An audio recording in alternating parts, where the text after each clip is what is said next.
Sasa ndetezi nene sentence kubanga dadi wange ava nnyo Bobby Bitole amusa Bitole ate neŋŋamba kansondeyo sentence twaleyo sanga dadi kinamusanyusa ate nali we nasanga Bobby kugundi ewa ng'ali ne Babi nabadde njagala buli saafuna chance kumugamba ansabireko.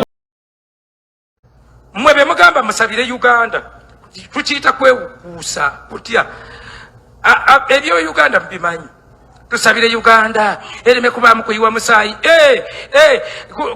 ayine mundu ali omu bw'aba asazeewo kuyiwa yayiwa gabalemye kukyatula tusabire gundi. Kyagulanyi kaadi zino z'ogenda okugabeza ba MP LC5 amazima n'obwa meeya bw'otazikwata bulungi ziyinza okusula ekibiina kya Nuupu. Nenga kye bagambye twagala empisa y'omuntu bulamu namwe kye bakubuuzizza toyogera bibyo gwe byoyagala tojala nabibyo mu mutwe tokulaminga kintu kyonna namwe ekibuuzo nga bakikubuuzizza twagala mu abasatu abana abatano tufune asinga.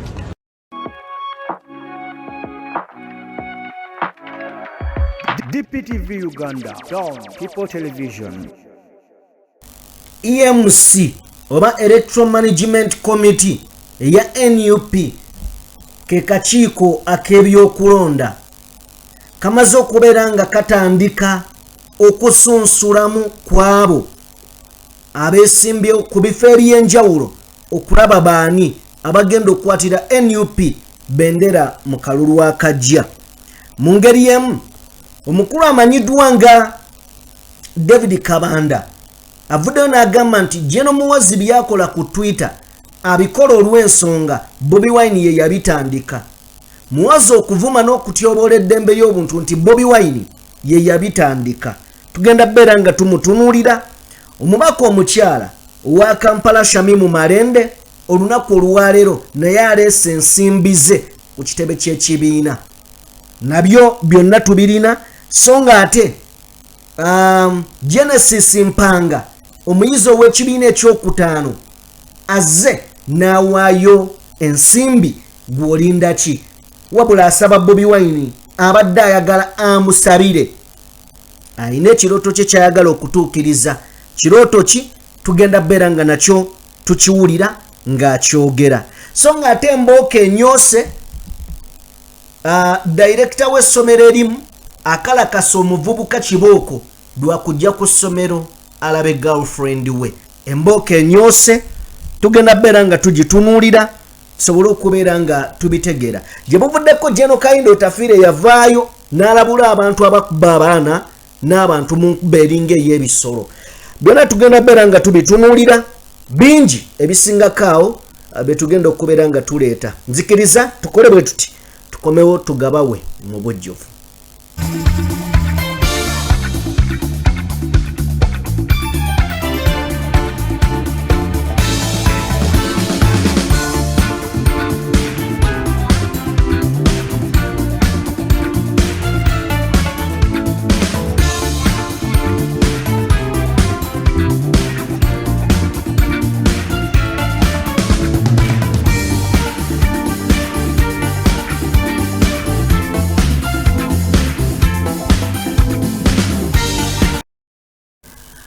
Mbanirizaako bassebo ne bannyabo buli omu gy'osinziira okubeera nga otugoberera. Webale nnyo, webalire ddala, ekyokola kye kisingira ddala. Njagala kusaba video yaffe gituwere like mukwano gwange mu ngeri emu eyakatwegattako nga gwe mulundi gwo gw'osoose okubeera nga olaba omukutu guno genda mu maaso n'okubeera nga osubscribinga kaweefube wakulaba nga tuweza abantu emitwalo 10.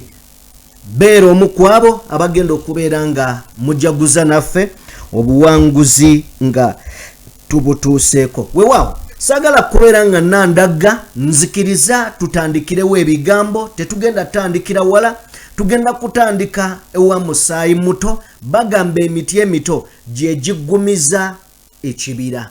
Singa ekibira kibulamu emiti emito kitegeeza wootemye waba wasaanyeewo newe ojjawo omuti nga waliwo omuto ogumera kitegeeza weekiri era sikyakuvaawo.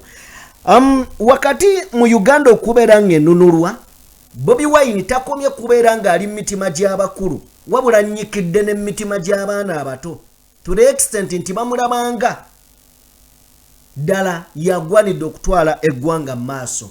Musaayi Mutono alina okusaba kwe era y'omu ku bakutte etteretebbwa ly'ensimbi lya mitwalo 10 egya Uganda, mwana wa P5 emitwalo 10 n'agyetikka n'ajja agiweeyo okulaba nga Uganda enunulwa. Nzikiriza tusooke tulabe Musaayi Mutono y'ani amannya ge. Ye Genesis Mpanga, kibiina kya kutaano. My president, my name is Mpanga Genesis from Fumbe clan. I am a daughter to Mpanga Mike and Mrs. Nabilu Violet. Thank you for all you have done for my country.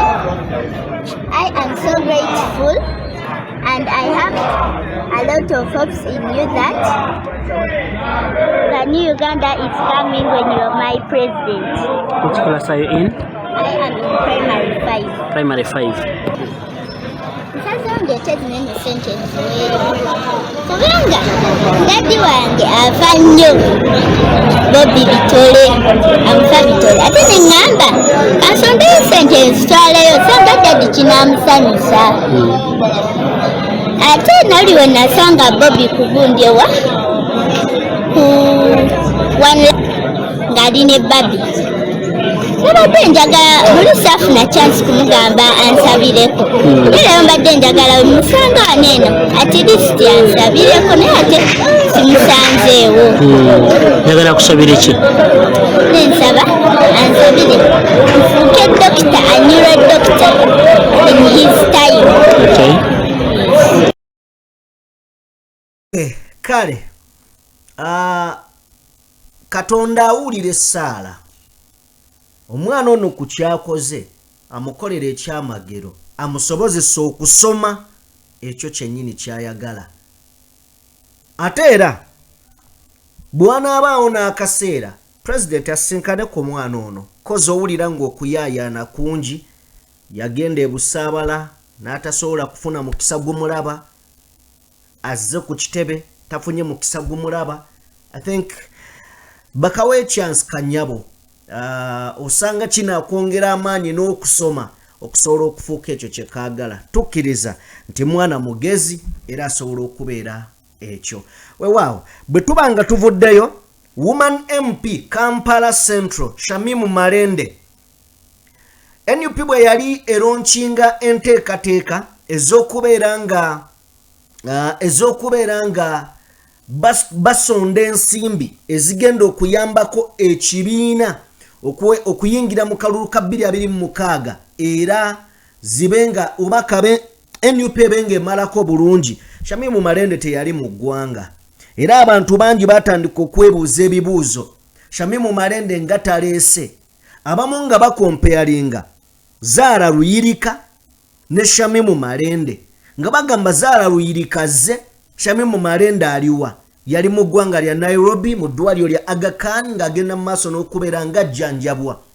Wabula gye buvuddeko Shamimu Malende yakutte ekkubo n'akoma mu ggwanga ebyaddiridde kuwabadde kumukwata poliisi y'e Katwe.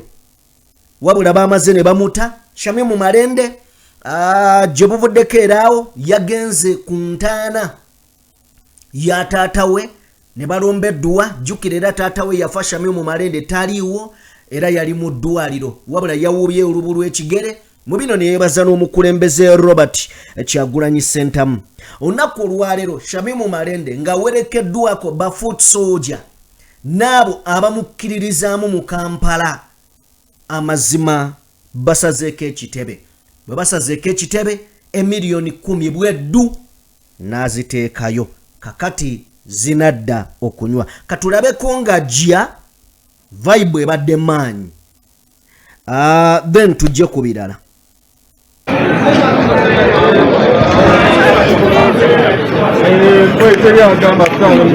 Kampala Uganda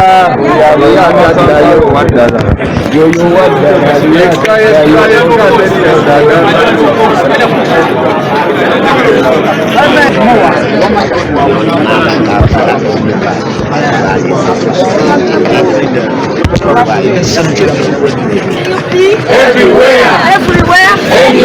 Funga Uganda, funga Shamimu Malende, funga Robert Chagulanyi Center, funga Kampala, funga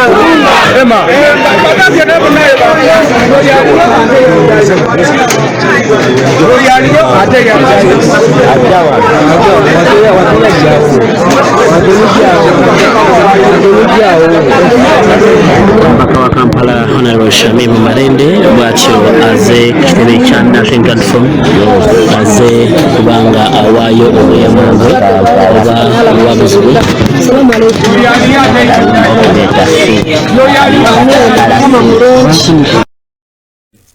Honorable Shamimu Malende abadde atuuka vibe ebadde mubire.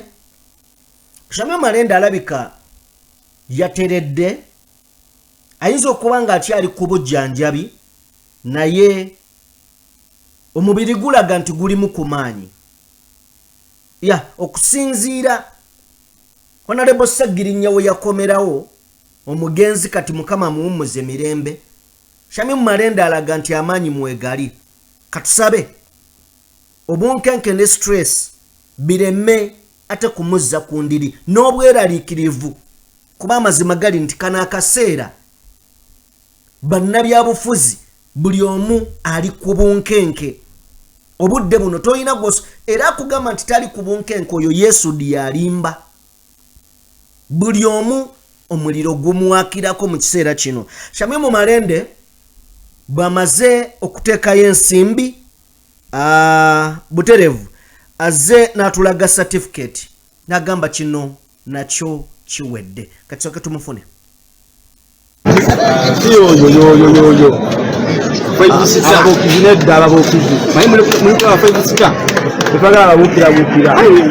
Yoyo mama amaze osasula obukadde 10 cash tubagala kyalo geto yutule aso we tuli mama abalonzi ababukira tutubagala babuke buki no buki mami yajibukira bamuwedeko ne visa agenda bwe bamuwedeko ne abukira mama tuongere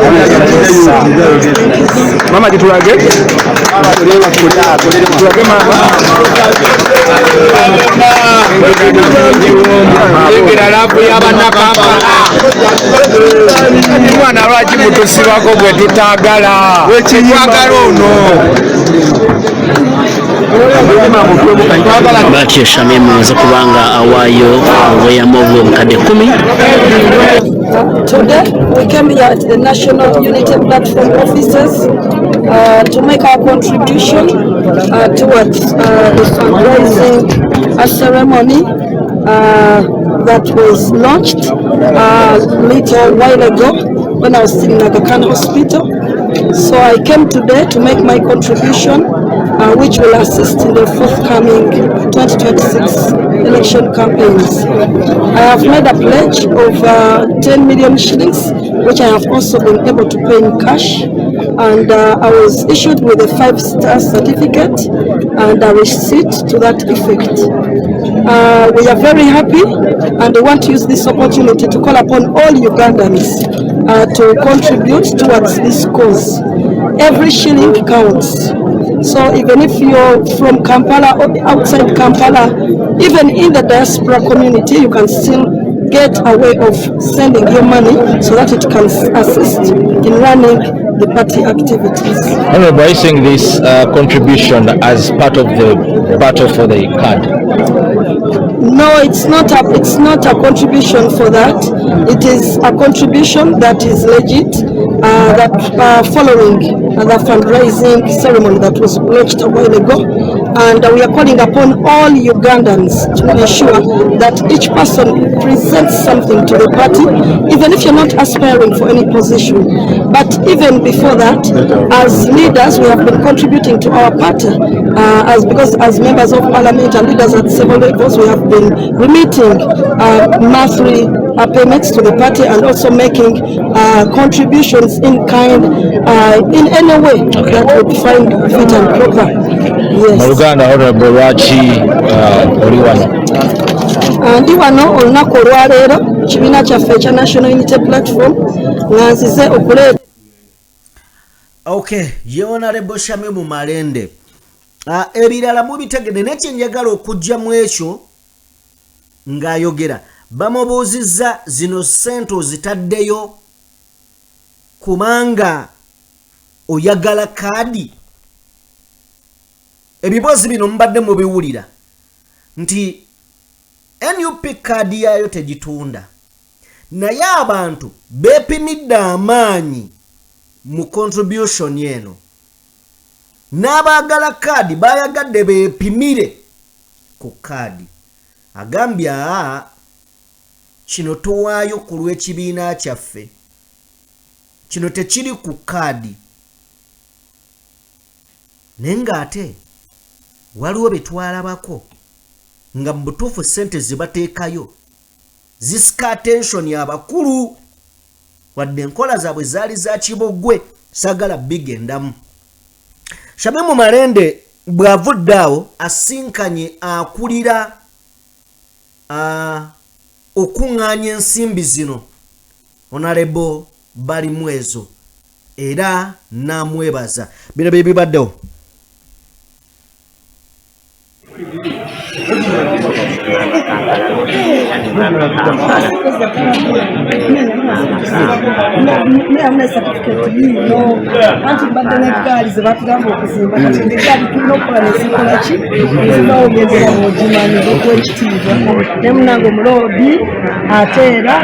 Chairperson wa obukulembeze buno nzize bulungi ensonga nekukwasaganya wali ku booth abantu babaddewo bulungi naye nga kino kibadde mukama wange amala okwebaza Katonda. Nebaza Katonda nti wetweyamira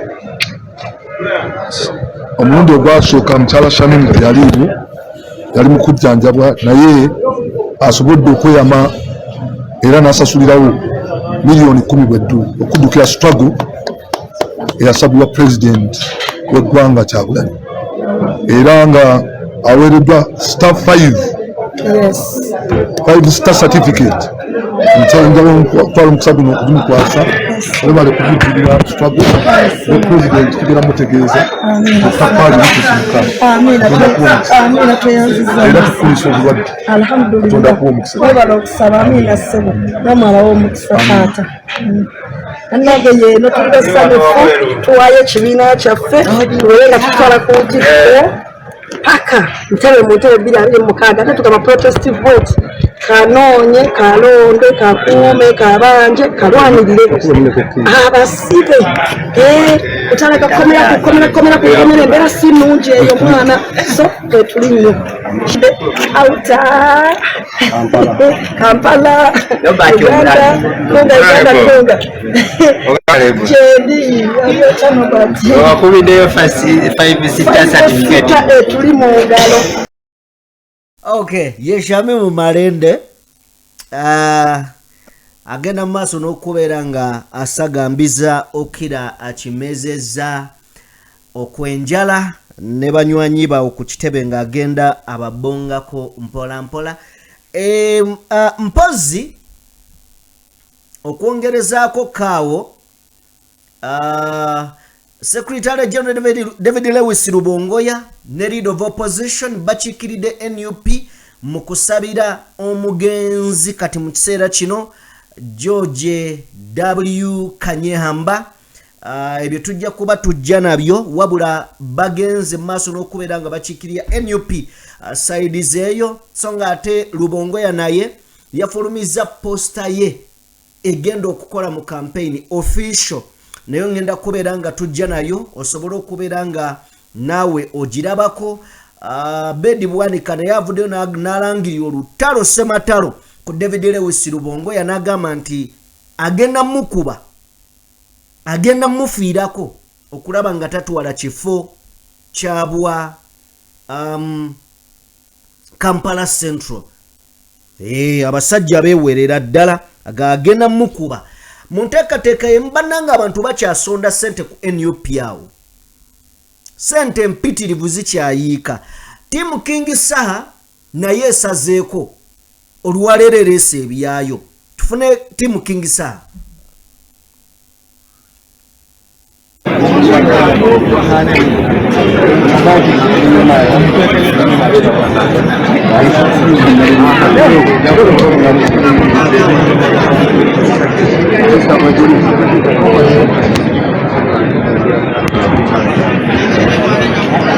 This is still happening at NUP headquarters.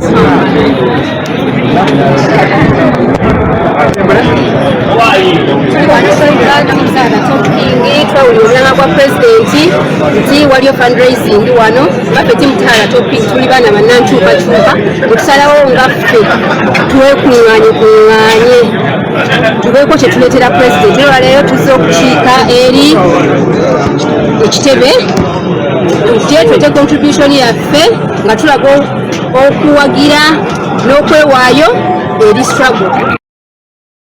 Our power, NUP, everywhere, NUP. na moment ya wanakozi.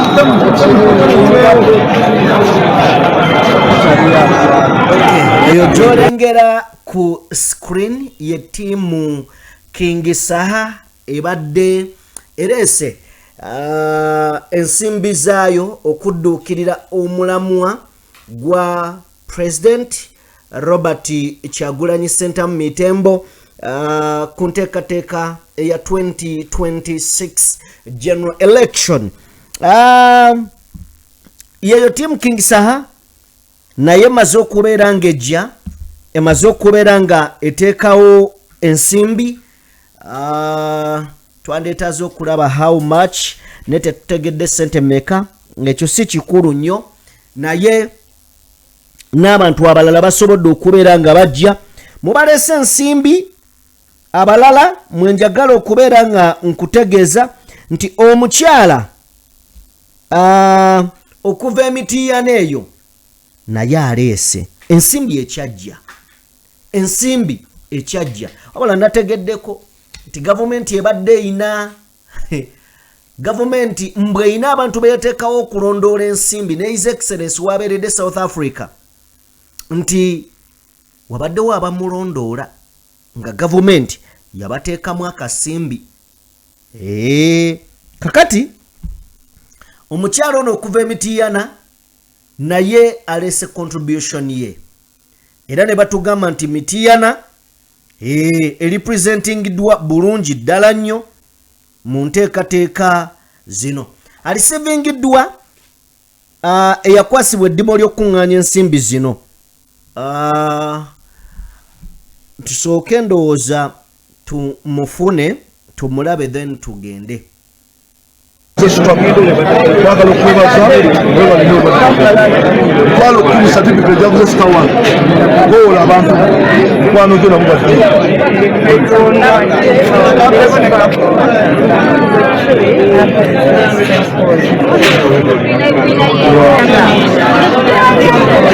mulabye nti abantu bazze bulungi okuba emityana okubaluddawa ndabaana ab'obutale nga bagamba n'olukumi lukola ki lugasa tuwadde certificate na mitwalo 10 bwedde jangu oleke koyinawo eno struggle yaffe ffenna struggle yakuleeta mirembe mwebale nnyo mwebale. Okay, yeye nteekateeka nga bwegenda mu maaso ku NUP sofa ekyo kyekiriyo so nga n'enteekateeka endala ze tugenda okuwa maaso awo eza vetting zitandise olunaku olwaleero tugenda bikuwa katusookeko mu district eyalira eri director of King James School of Nursing leader ono akalakase omuvubuka Kibooko amukubye emigoba nti emiggo amulanga ki kugenda kulaba ku girlfriend we genda kukyalira ku girlfriend we amulabeko. I think abantu kweri eddala baba bakulu okitegeera babeera bakulu. Simanyi ono yajjewa odaste ekwata omuggo akube alinye ku mutwe yakubye bombi omuwala n'omulenzi. So ono yabadde agenze kubanga alaba ku girlfriend we ekintu ekyanyiiziza director oba director yabadde yegwanyiza akawala okitegeera kino this is assault. Bano bantu bakulu si baana bato beesalirawo. Director yabakutte bwatyo n'abakalakata kibooko boyfriend ne girlfriend. So okusinziira ku bye twafunye nti kituufu omwami ono yabadde yeegwanyiza omuwala mature enough to decide what direction to take in life while other thinks this is what all school leaders should do to people who visit their students. Ekyo kirina okukolebwa ku baana ab'emitendera egy'owansi naye bano kale era tukkirize nti kiyakoze kituufu naye enkuba we yamufunidde amuteeke ku ttaka kitegeeza abadde asobola omwandinga ova eri ab'obuyinza right. Kino eno assault ebyaddala kino kiba tekijja kukola. Director akantu nako naye yabadde akaagala. Omanyi abe twasomako twalina omuvubuka sijja mwatuukiriza mannya n'omusomesa baakubako kyali waffe emiggo naye nga omuwala ayagala kyali waffe naye nga omusomesa yeegwanyiza bwegwanyiza kyali waffe bakuba kyali waffe n'atuuka okuva omusaayi mu buli wamu. In fact ye strike gye nasooka okubeeramu ku ssomero twakola strike ku ssomero buli ekyaliko ne kyonoonebwa paka HM we baamukola ki we baamukwata ne bamugoba ne ku ssomero ne just kawala kitegeera. So benasoma nammwe ku kyamabogo mozirimu ebyo mubijjukira naffe abaalina eddembe beewunya okulaba nga naffe tulabikidde mu nta so byebyo kibooka enyoose mbadde njagala okufuna details ezisingako awo naye sofa ebyo bye bikulu ssomero ly'abakulu omuvubuka akyalidde girlfriend we which is okay naye yenninnya eyo enkuba omukulu abadde n'ekinyiizo akantu akaagala kamugaana ate gwe owuubirawo empale. So bino bigenzeemu Zaake ne Nantaba baatugamba nti ekyakubya Zaake waliwo omukulu eyali yeetiribooseza ku Nantaba wange oyagala ngambe mukulu kyofa kinange omukulu sebo ojjukira essimu eyakubwa ku by'ettaka muzeeyi bane oziriga muzeeyi ayogere kakati Zaake bamukuba emiggo gyabuka nga bali bawoza buwoza mbu Zaake. So kale byebyo omuwala yazze okutaasa boyfriend we director naga kankuba tule naawe bona atogojja yagadde nkutalize kuba nkulina mu future omwana alina esajja limanyiira omwana yakutte n'omuggo n'agukasuka ne kigunonna so kale byebyo simanyi yakuba n'etteke Jeno Kaindo Tafire abe obo obujjukira waliwo akatambi ke twakola last week mulimu abasomesa abaali bakuba abaana Jeno Kaindo Tafire yavaayo n'agamba mulekerawo okukuba abaana tujja kubakwata ng'ovudde ku ekyo negwerabe embweno weegende kuba munne waayo obusungu buva ku musuwa so Kaindo Tafire n'agamba nti abaana b'ennaku zino kwegamba si balamu bulungi emibiri gyabwe ng'abedda okuba omuntu n'agenda azirikirawo bulaaza kibeera bulaaza sawa gwe bulaaza oleeta obusungu bwe obuva ku musuwa ojja kukola era so byebyo mutukirize tuveewo bwe tuba nga tuvuddewo Daudi Kabanda munakisinde kya Patriotic League of Uganda PLU Pirawo ate nga ali mu NRM jukira batugamba nti Pirawo standby generator ya NRM so ebintu Jeno Muhoozi byakola abamu kuba mutembeeteyo ku X yoyo omwami ku screen era tebamanyiyo kibi mu bulamu kyakola ye buli kyakola bagamba muzeeyo oluddewo okukikola ekyo kwegamba bino byebivubuka ebiwaga abantu naye nga ebiwuzi by'obunyama bikawuula ebisabiriza ebivubuka byolabira ddala nga okola kwabyo kutono naye nga birina kunoonya bagagga bireebeete ng'oyinza n'okulaba nga n'empale ze byambala munda nga nazo zaava mu kusabiriza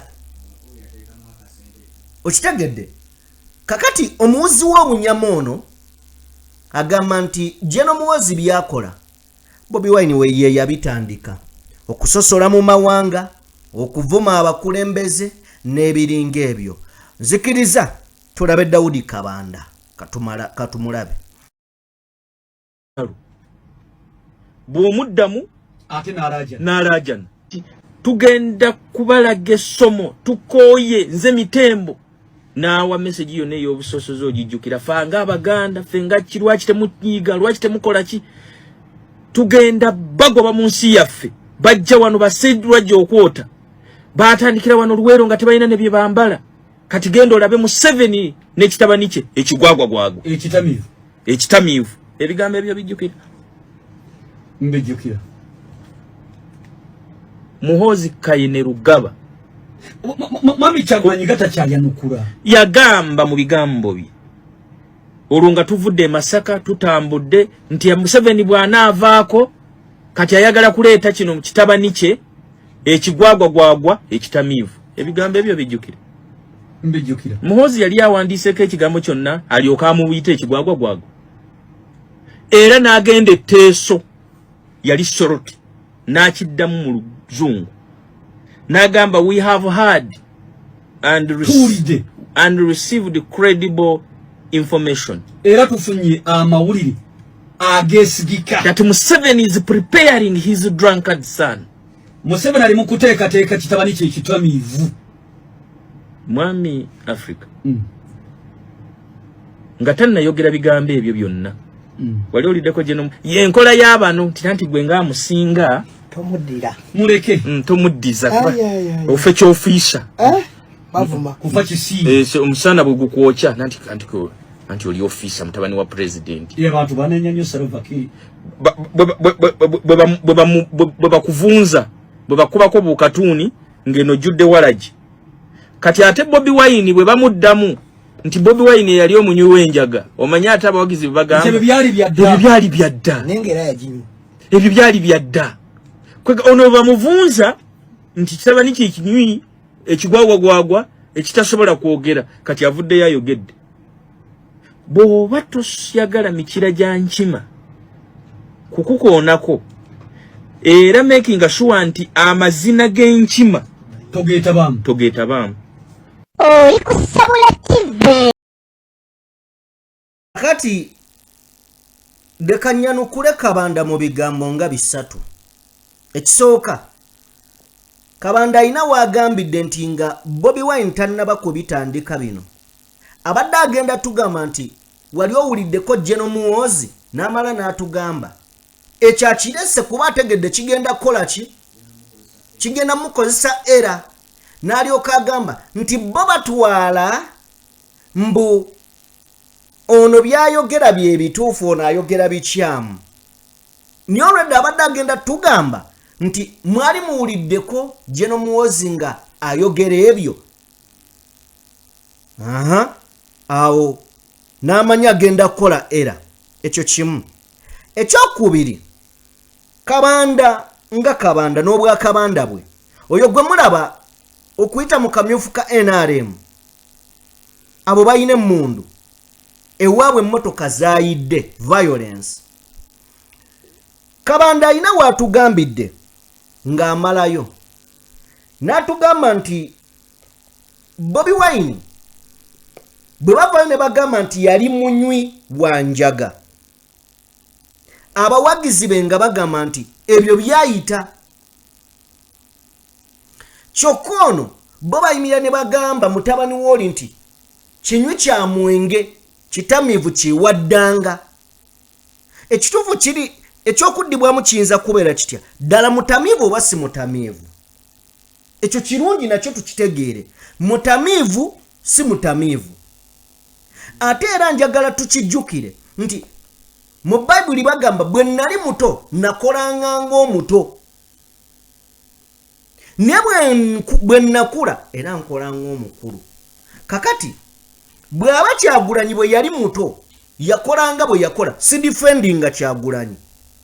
Ngezaako bagamba nti buli we tukula bwe tuti tutransforminga. Mu buto bangi abasobola otukozesa ensobi ne tufaanana ebyo bye tuba tufaanana mu buto. Ekyebuuzibwa, Bobi Wine ng'akuze Bobi Wine ng'akuze akyanywa enjaga nti takyaginywa, ne Kabanda akimanyi. Ku Bobi Wine ne General Muhoozi ani asinga obukulu nti General Muhoozi alina emyaka emeka, ali mu 51, anywa omwenge mulungi nti anywa omwenge mulungi oba mubi. Omwenge si mubi naye ogunywedde otya. Obubi bw'omwenge tugulaba ddi ku byokola ng'ogunywedde, si bwe kiri? Abanywi b'omwenge bangi nga batuyita kuti ng'ogamba otanywa na mwenge, ne waliwo agunywa n'alyoka agenda ku mitimbagano n'apyerawo. Okitegedde? Kakati bwe tubeera bato kituufu tukolenga abato, bwe tuba bakulu tukolenga abakulu. Kati kibi okulookinga mu bukulu n'ofaanana abato. Mwe kambabuulire, buli stage eyina ebigikolebwako. Omuvubuka w'emyaka 2 tebamubuuza mukazi, era bwe bamusanga nga azadde omwana bamugamba nga wakeera, si we kiri? Naye omuvubuka bw'ayingira emyaka 30 bw'oba tonnawasa buli gw'oyita kagamba oyinayo omukyala, oyinayo omuntu, tufunireyo n'akaana, efuuka dimandi. Tekiba kyakwesalirawo ggwe, ne kitaawo ne nnyoko batandika okubuuza oyinayo omuntu. Ku myaka 2 tewali gwe bamubuuza. Bobi Wine ku bye yakola singa leero abikola, we twandibadde tujjira ne tugamba musajja kiki ekyakutuukako, lwaki tokula? Nga bw'ola bwe tugamba bebe nti musajja kiki obwongo bw'abaaki, Lwaki olowooza nga bato? Lwaki olowooza ebyekigega babawe biliyoni mmeka nga amalwaliro temuliimu ddagala? Biliyoni 5 baziwe gwe ngaja buumu. Ng'enguudo nfu amalwaliro temulimu ddagala na buli kimu kifu. Kati obwo bwe bwongo obuli mu kabanda. Okitegedde? Nti endaba n'ebintu nyimpi ng'obulamu. Obwongo bwabwe buwewuka nga mpewo. To the extent ne bw'ogikwata mu ngalo togiwulira. So tuveeyo wa Daudi Kabanda. Tweyongereyo. Kakati waliwo pastor ntero bagamba ano abenti tulekerawo okuwoggana ekigambo tusabire eggwanga. Lino eggwanga terikyetaaga kusabira. Lino eggwanga lyetaaga bikolwa. Kubanga buli we musaba essaala abaffe tutandika okutunulamu. Eggwanga lino lyatandika okusaba essaala ebiri serious mu 2006. In fact mu 2004. Ne tuyingira 2005 akalulu ne kakwajja. Abattibwa ne battibwa 2006 n'akalulu ne bakabba. Abasumba ne bawambibwa, banaddiini ne battibwa. Okutuuka olwaleero mukyasabira ggwanga. Abeefuna mbu bagenze basinkanye mwami Museveni banaddiini basabire eggwanga bavaayo babawadde mamotoka. Mukyayagala kusabira ggwanga. Musumba ono annyumidde nnyo. Buli we musabire eggwanga ye atalina budde bwammwe bwakusaba. Ayina ebittammwe abasabire eggwanga. Tuwa akatambi. Emugamba musabire Uganda. Tukiyita kwewukuusa kutya. Ebyo Uganda mbimanyi. Tusabire Uganda ereme kubaamu kuyiwa musaayi. Ayine muntu ali omu bw'aba asazeewo kuyiwa yayiwa gabalemye kukyatula tusabire gundi aleme kuyiwa musaayi ate mwebuzaabuza. Tusabire Uganda ereme kuyiwa Uganda ereme Uganda eyiwa ddi. Omusajja mumuti okwogera bane tusabe omusajja abire mukakamu bane tusabe naye mweretesa obunnabbi mweweyogeza ebintu saidi emu teyina wadde omukko tebagiganya wadde okwambala batuuni tebagiganya wadde okwambala akakofiira kati ate kogamba baleme kubeerawo kuyiwa musaayi n'okulwanagana kuliwa omukubi wa tteka ali saidi emu enkwala eri saidi emu china eri saidi emu ate bannaddiini beebuzaabuza. Anna muntu yawona ebitiini mujja tusabire eggwanga lino baleme kubeerawo okuyiwa omusaayi babeerawo n'okutegeeragana kutya misunderstanding eriwawo ekiriwo nti democracy ti bano beesimbyewo na bano beesimbyewo awangula ye yandibadde alangizibwa. Awo weetaagawo saala ki yakusomesa democracy naye obuzibu nti saidi emu tebagigambako nakati ako kakenjogedde kati wano waliwo atonola mbuga mbega olakavune tetwetaaga nayo totusubwa. Haleluya. Kale osobola okuyimira ku magulu go ne tukola essaala. Kale pastor osa nesi pastor so ono si wandono pastor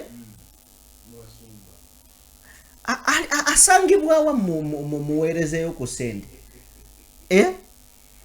bano abantu olaba oli gayiwa va mu busibe abo abantu abategeera bwe batyo nadda waliwo oli wava mu busibe yagamba nti sente zemumpanze sizitwala wa Yesu musangewa haina okitegedde yes bantu bali byaddala. So omukulu oyo agambye banaye twawona ebidiinidiini nebijja ne bitusiba akatambala ne balyoka bawuuba amaganduula ne batuula ne beeyalawo naye nga tebazze kuteesa gwe bazze okusinkana azze.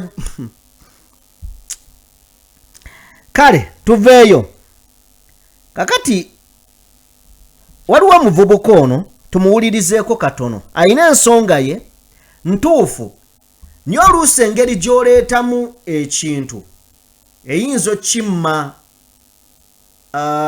tukiyita tutya eyinza okimma amakulu ayina ensonga entuufu ku NUP naye engeri gyagiwaamu eyinza okutta amakulu agagirimu. Njagadde tufune amakulu then n'okubeera nga naye tumuwabula. Si ffe bategeere nnyo naye bwe tuti bwe tulowooza okusinziira ku ye kye yakoze. Ulanyi kaadi zino z'ogenda okugabeza ba MP LC5 amazima n'obwa meeya bw'otazikwata bulungi ziyinza okusula ekibiina kya NUP. Zino z'ensonga lwaki. Ensonga number 1, abantu abasinga balina abantu be bakkirizaamu. Nammwe ku kitebe mulina abantu be mukkirizaamu. Naye mbadde ensaba vetting system yonna egenda okukolebwa ebe nga eri fair. Awo Kyagulanyi ojja kuba ovudde mu katego. N'ekirala Kyagulanyi kyo ekikugaana okukola akalulu k'abantu nga ka NRM akabaddewo, abantu ne bajja ku byalo ne balonda olw'ensonga nti oba obuildinga base osooka okozesa akalulu ako n'obuildinga base. Ebyo weekwasiza bwereere nti Museveni ne gavumenti ya Museveni ne polisi bajja kukkiriza nga tonnagezaako sooka ogezeeko era ekyo wakola kyabo kyogamba nti ofuna abantu abavetinga abantu bagenda okukola ki okuwa kaadi. Wandikoze akalulu ka universal suffrage ng'abantu bajja ne basimba layini mu bantu be baagala oba si ekyo ne bagenda ne bakola ki mu box ne batiikinga. Awo wandibadde ojjako omusaalaba. Naye kino kyoliko kyogamba nti kaadi mu abazibu abantu be mwagala kigenda kuleetera obuzibu Kyagulanye ekyo ngaze nkulabula. First of all, waliwo ebifo ebimu muganda wange bigenda okuleetera obuzibu. For example, ekifo kya Kyamyu Malende ne Zahara Luyirika. Abantu ku ground bagamba ne Zahara Luyirika mafia. Kaadi tujagala bagiwe Kyamyu Malende. Naye okuba nti Zahara Luyirika ye ng'omuntu ayinza okuba alina enkwatagana gy'alina n'abakulembeze mu NUP abamu y'ensonga lwaki kaadi muyinza okugimuwa. Naye nga nze nkulabula ne nkugamba ekyo Zahara Luyirika bwe munamuwa kaadi ne mugima Kyamyu Malende ku ground n'obuziza abantu ba wansi abaana baliddewo omubiri paka lina obulwadde bw'alina nga bwava ku nsonga eyo kiyinza okubamu obuzibu. N'ekirala kaadi y'Emityana woman MP amazima gali nti teosobola kugamba nti omukazi oyo baagala osobola okumugjako kaadi olw'ensonga nti ebyobufuzi byolina okuzanya Kyagulanyi byalina kuba bya kintu kikulu. Baagala ye mukazi ye mukyala yekka asobola okubaako kyakola ku Nnabakobo wa NRM agenda omwesimba kuba Nnabakobo ku gwawundi kwali ogamba nti kale togala giwono omulwanyi ogwolina baagala mukyala baagala kitegeeza nti ekyo osobola okukifiirwa. Ate NUP bwe mukola mistake mu kaadi kyemali soogeddeko mu kusooka ebifo ebisinga NRM eyinza okubyeddiza. For example, waliwo ebifo ebimu nga ba MPs tebakoze kati Okay, okusookera ddala njagala okwebaza omuvubuka ono. Mugezi bw'owulira engeri gy'abadde atemaatemamu ebintu bye mugezi. Naye bw'obeera mugezi oba weetaaga n'okutegeera. Nsuubire bannaye siri mu kuvvoola. Mugezi byayogera abimanyi. Naye oba weetaaga okutegeera. Kakati ekisooka bwe mbadde ndaba reaction ya video eno abantu babadde bagamba nti Kyagulanyi omwogerako ng'akati akaggale wamma oluggi. Eyo si discussion gye njagala twogereko. However much abakulu nabo baweebwa ebitiibwa byabwe.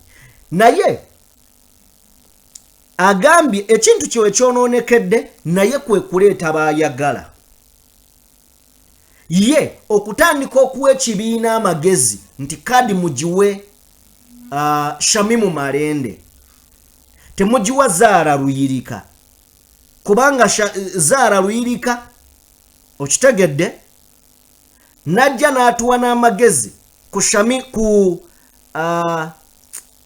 Joyce bagala ntwatwa eyo kusalawo kwe naye watandikidde ng'agamba kaadi eyinza okuleeta ebizibu tebagenda byewala mu NUP beŋŋanga byeŋŋange kubanga buli eyazze ayagala bamuwe kaadi naye kaadi eriko abantu 5 beetaagako omuntu omu kijja kuba kisa kya Katonda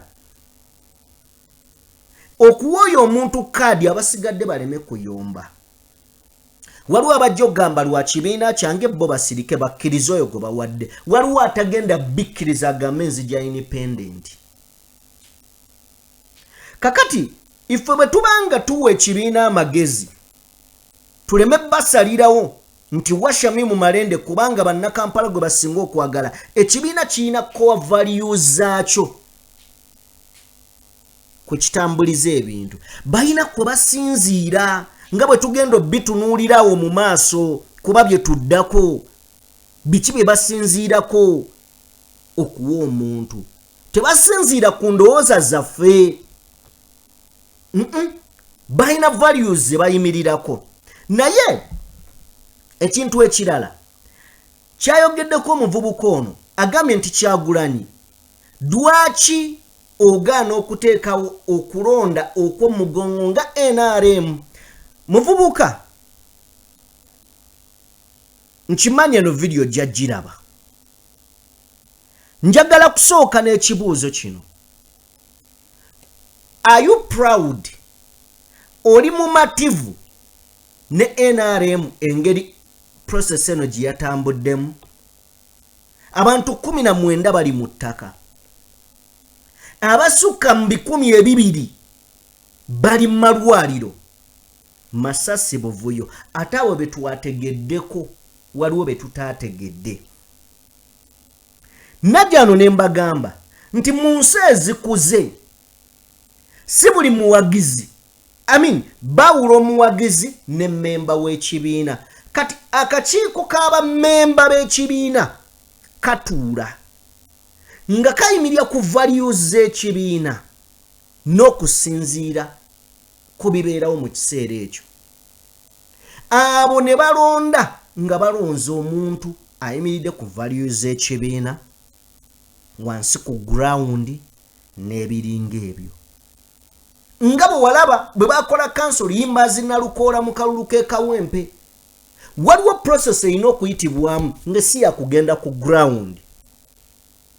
ground gy'ogamba NUP egende NRM akaluke yabaddemu abantu 19 bali mu ttaka abantu abasoba 200 bapookya na bisago naye nga babadde ba NRM na NRM banjwemu bebeekubye ne beeyuwa ebinnyo banjwemu bebeekubye ne beeyuwa ebinnyo kakati nga twatuuse ku extent nga register eya NRM ku kyalo nga banna NRM benoonyamu tebaliimu nga ne chairman w'ekyalo tali mu register oba okitegeera ne chairman w'oku kyalo nga mu register taliimu kati ogamba NUP ekwate kuba egende ku ground ekuba akalulu k'okusimba mu layini naye nga NRM yabadde eronda ka NRM nga ekyalo abatuuze b'oku kyalo weebali nenga layini babaganye okugisimbako nga bali mu kulonda bali mu layini tebamanyiddwako gye baavudde ogamba NUP ejje mu kalulu akafaanana bwe katyo enaaleetayo yadde candidate nga ddala akkiririza mu kibiina kyayo oba ab'ebyokwerinda ne gavumenti bigenda kuleeta abantu baabyo bajje bafune kaadi za NUP kale ekyo wakyogedde nga ggwe ne walowoozezzaako wafunye ku ntegeera efaananako bweti nti kanteekemu eno ango neeno ndabe kyekisinga so ebyekikugu tubirekera abakugu buli muntu yenna gw'owulira ng'agamba NUP yandikubye akaluuko mu mugongo si mu Uganda n'ekirala ebyo byadibwa mu nsi yonna abakugu be batuula ne balonda okusinziira ku values z'ekibiina naabwe be balowooza nti ku ground ddala banywedde. NUP teri mu kulwana kuweza bifo, eri mu kulwana kakasa nti ebaako weekyusa obukulembeze. Kati bw'otunulira ekifo kya Joyce Baagala ne omukyala bamuyitaani erinnya ndyerabidde, eyo si ye issue. Issue eri ku kukyusa bukulembeze. Omuvubuka oyo situjja kubeera nga tweyongerayo okusukkaawo, naye ng'endowooza ennungi kubanga etuwadde discussion eya leero. Tugenda ku EMC, Electoral Management Committee ya National Unity Platform. Ng'omuvubuka oyo bw'ayogedde, boolekedde olusozi Gambalagala, boolekedde olusozi Vaawo Mpitewo, nti mu process eno egendereddwamu okulondako ani agenda okukwatira NUP bendera. Kano kaseera ka kusoomoozebwa keboolekedde kanene. In fact, kuno kwe bayita okugezesebwa kwa NUP because egenda kufuna obuzibu mu bano banze tebampadde kaadi. Tebampadde kaadi, waliwo ab'emimwa abayimiridde nga bo bateeze engalo beefuula ababaagala ennyo, naye nga amazima gali nti bakulinze okuba ekibiina ky'obadde oyagala kikuwe kaadi. Are we clear? Are we together? EMC, NUP eyolekedde akaseera akasibu. Babadde bagezezzaako kunegotiatinga n'abamu. Mutuule bannaye mwogereziganye. Ani alekera munne ani akola ki? Sikiriza tusooke tulaba akatambi kano. Musika.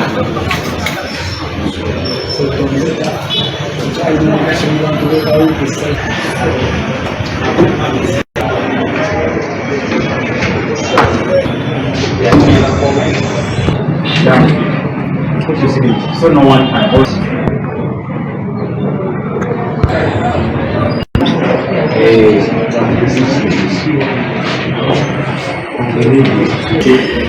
Teekateeka bwetu bweyimiridde bano ba road councillors abaagala ekifo kya road councillor wa Kawempe okubakiikirira ng'abekibiina kya NUP wano basookera bwe bava wano waliwo offices 3 nga bwe tukugambye nti bagenda kuhandolinga constituencies 3 olunaku olwaleero. Wano bwe basookera bwe bava wano bwe bati kati wano bwe bava wano badde mu offices ez'enjawulo ba commissioners ab'enjawulo mu offices mebali kulaba nti babahandolinga. Kati bwe bava wano eno ye Kawempe, eno ye Nakawa West, baroad councillors babayingira omwo buli office ena ba commissioners ab'enjawulo.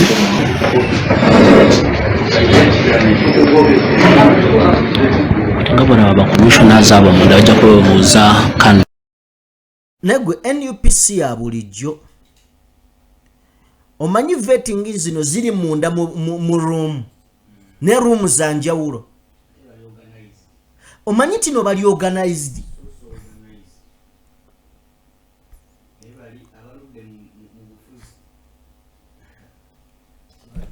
Man, omanyi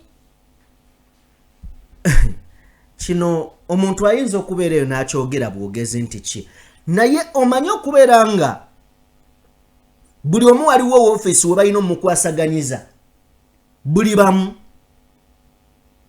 So basoose ne ba road councillor aba Kawempe South, mu ngeri yemu waliwo aba Nakawa West n'ebitundu ebirala ne buli wamu ne woofiisi. Kitegeeza ebitundu ebyenjawulo buli kitundu ne woofiisi mwe bavetingira kuba abantu bangi ojja kusanga ebibiina ebirala nga bitudde mu buti. bitudde mu buti bitaddewo obuntuntu kakati wano we tugenda okuwuliriza weewa abakulu nga baweebira amateeka agagenda okugobererwa n'ebyo bigenda okubeera nga bitamuzibwako ensonga katuwulire bagambye twagala empisa y'obuntu bulamu nabyo kye bakubuuzizza toyogera bibyo gwe byoyagala tojala nabibyo mu mutwe tokulaminga kintu kyonna namu ekibuuzo nga bakikubuuzizza batwagala mumwe abasatu abana abatano tufune kaasinga timena tusobola kubanga mwenkana mukimanyi bulungi akaseera ka reconciliation and harmonization kaweddewo katubeze ku nsonga yakusalawo kati koti ngira kusala kuwulira musango ewokulaba naye nga kye bwagambye tusula balodi kansala zobisi kampala mu kampala ndooza tusuubira okulegana balodi kansala ze tukukanyiza nti buli electoral area ejjula bagenda bagayizinga abakulu abo twagala mujje tukwate electoral area nga mwenna weemuli kasobola kubuuza ono electoral area emu aye nembuza ono ow'endala tulina kubuuza ba area emu therefore it's important okubanga mukulu bagenda bikolako ne mukulu kotoni aliwa kotoni ono ojanga okulabe kotoni ono tulina baligeswazi baffe betwasazeewo olwobukugo balina twongedde batendeka bagenda kuba byamako ebintu ebimu bwembala ate mbeewuunya ono nga si komisiona babafunye tubatwala bakulembeze ne babakkiriza okuba ku bye bayambako so bembala basimanyi nasuka 67 muwe mukono so we are different recording naye kotoni ono yagenda okukwata olupapula oliko bakandidate abajjudde agulete nti bano baweze mutandiko babeetinga yekka tewali mulala okay kale yeyo nteekateeka katulinde biki ebigenda okuvaayo ani gwe banaaba balonzeeko byonna tujja kuba nga tubikutuusaako njagala kwebaza buli ssekinoomu atambudde naffe nti weebale nnyo weebalire ddala okubeera ng'otwekuumiddeko kyokola kya muwendo era tojjanga okwo naffe tweyama okubeera nga tukuweereza obutassa mukono obutaweera okakasa nti buli ekigenda mu maaso okimanya tulina enteekateeka ekendeeza ku bunene bwa vidiyo so that omuntu osobola okulaba lwakuba tukyalina obuzibu waliwo abagamba nti affe bw'otuwa akasavu kanyama ebintu bisanga wamu n'olaba vidiyo emu n'ogiraba ebintu bingi olabagamba wandibadde oyogera ku kimu kitegeera naye bwe tuba bakwogera ku kitegeeza tugenda limitinga ku mawulire agaba gatambula mu ggwanga naye wano kituyambako kuwa kyonna wamu n'okimanya nga totanze ate wano nawali so kati kinaaba kusalawo kwammwe mwongere okubeera nga mutuwa tusinzire ku ebyo tulabe yenze Sajjime abaddewo leero siri bulungi n'akamu nejjo mwalabye okola ku tekwabaddewo kulyawo so yenze Sajjime mukama nga bwansaasira nyongere okubeera nga ntereera ndi ne muganda wange Abe Kalidalu content creator taliwo yayolekeddeko luweero alina okwetegekerera akalulu baana balina okulonda so endagamuntu efuuse endagamuntu ajja kubeera nga atwegattako akadde konna mutukkirize tukome wano tubagambe nti mbeere bulungi mweraba